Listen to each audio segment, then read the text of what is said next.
New Beginnings is one of the rescues that we can rely on to provide the best care for dogs in our community.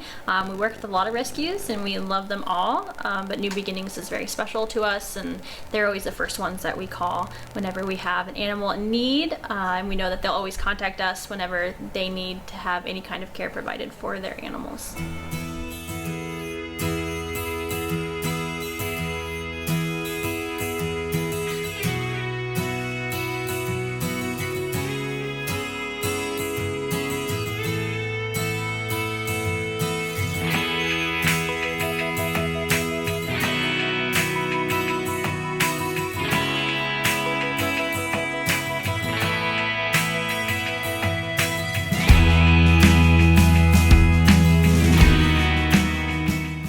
We established the rescue in 2010. We got our 501c3 November of 2015.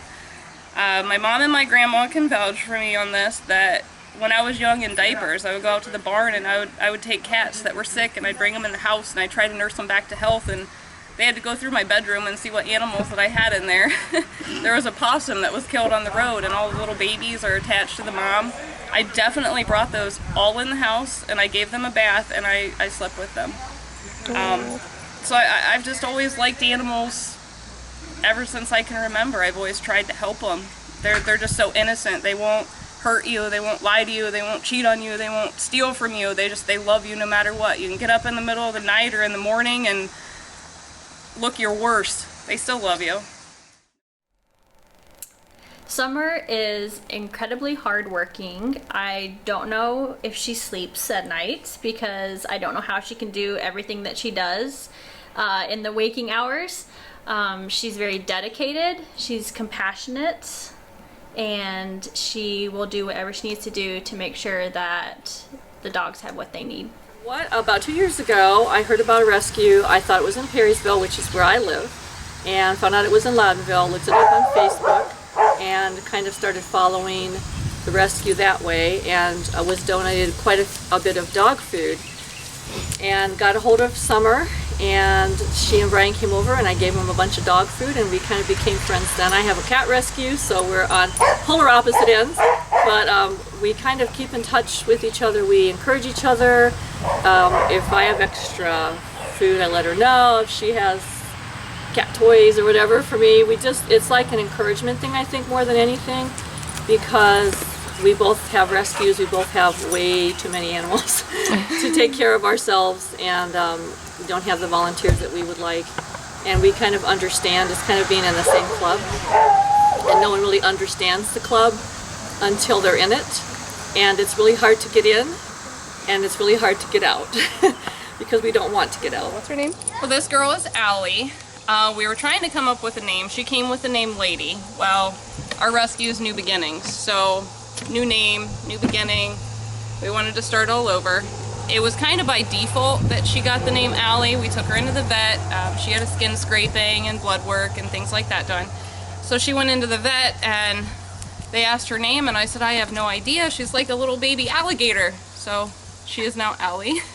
She came into us, she had very, very bad skin. She was anemic, she was covered in fleas, she had a lot of worms. Very bad skin infection, yeast infection, which she's still getting over. It's been a couple months now. She's doing fantastic in a foster home. She loves all dogs she meets, all cats she meets, people, kids. She's very friendly, very, very sweet. She had atrophic eyes where her eyelids were actually bending in and poking her in the eyes, which was very painful, very uncomfortable. So we had to get her skin feeling a little bit better so that she wasn't hurting, and then we got the surgery done. You can see where it kind of scarred a little bit, but her eyes feel so much better now. When we first got her, she couldn't even open her mouth to take treats. It hurt so bad. Sit down, Allie. Sit down. Sit down, good girl. But she's very, very loving. If anybody could take a lesson, it would be from dogs. They've been through so much in their life, and they still forgive. They forgive everybody, everything, anybody that's caused any harm to them. They forget, they forgive. They love everybody no matter what. Once her skin heals a little better, yes, she will be available for adoption. She's got at least a couple more weeks left. She's heartworm negative. She's up to date on her vaccines. Her skin's starting to clear up very well. She's taking Apoquel for her allergies still. the Benadryl wasn't working. She was on Benadryl, but now she's taken the Apoquel and it's doing very well. Her eyes are healed up. She's healed up from her spay. Once she starts feeling a little bit better, then she'll become adoptable, yes. Where'd you get her from? She was known her surrender. Tell me about Summer. I haven't known her very long, it's just been a couple years, but I have found her to be one of the most compassionate, loving, unselfish people in the world. And I'm almost 62, and so I've been around a while, so I've met a lot of people. But you know a genuine, kind-hearted person when you meet them. As a rescuer, I understand that it's not something you just do. You don't do it for money. You don't do it for fun. You do it because you're helping animals that can't help themselves. There are very few of us around. There are not enough of us around. So, Summer's the best. Summer's probably the best rescuer I have ever met.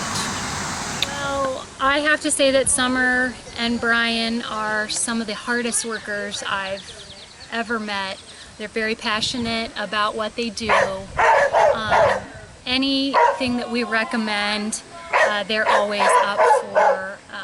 They very much trust us to tell them what we think is best for any particular case or situation.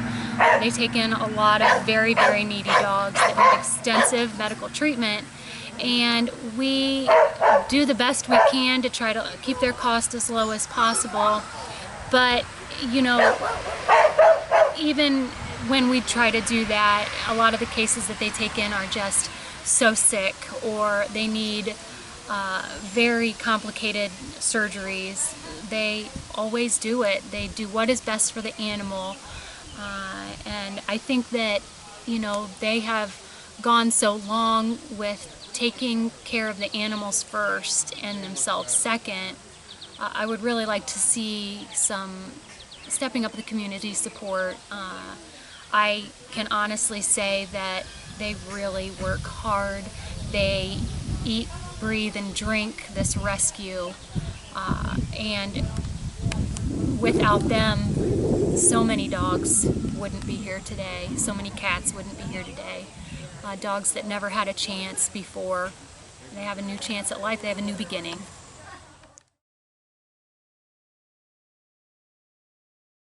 Basically, we've come to the point where we've run out of funding. The bills are way overdue, and we're at the point of sheriff's sale.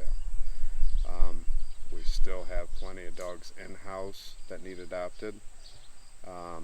We're trying to find ways to be able to save it, but as of September 13th, it will go up for sheriff's sale.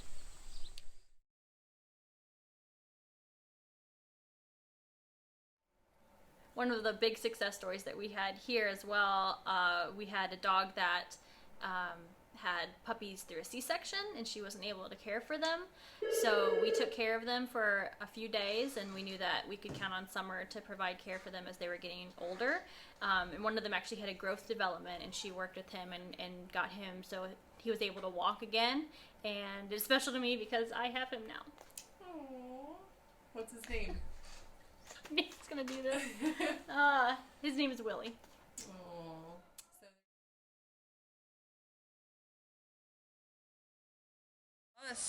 Because they needed us. They were going to die without us.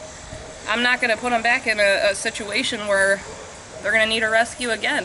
Mm-hmm. Any of our dogs that are adopted out, it's in our contract. They come back to us. I don't care if the dog got adopted out and it's 8 weeks old and it's 16 years old and they can't take care of it. The dog comes back to us. I feel like when the dog's in my care, when it comes here, I'm responsible for that dog for the rest of its life. If an owner can't afford to feed the dog, they're going through some financial problems, we offer to help with food. We offer to help with vet care. That dog's still our responsibility. Just because it left us and got adopted doesn't mean that we don't care. We do. And I keep in contact with everybody, every dog that leaves here. And sometimes people will contact me and I feel bad I don't remember names, but they tell me the dog's name. Okay, I got it. I know exactly who it is. So the bond that I get with the dogs, I keep it forever. I can tell you just about any dog that we have at our rescue and their story. It sticks with me.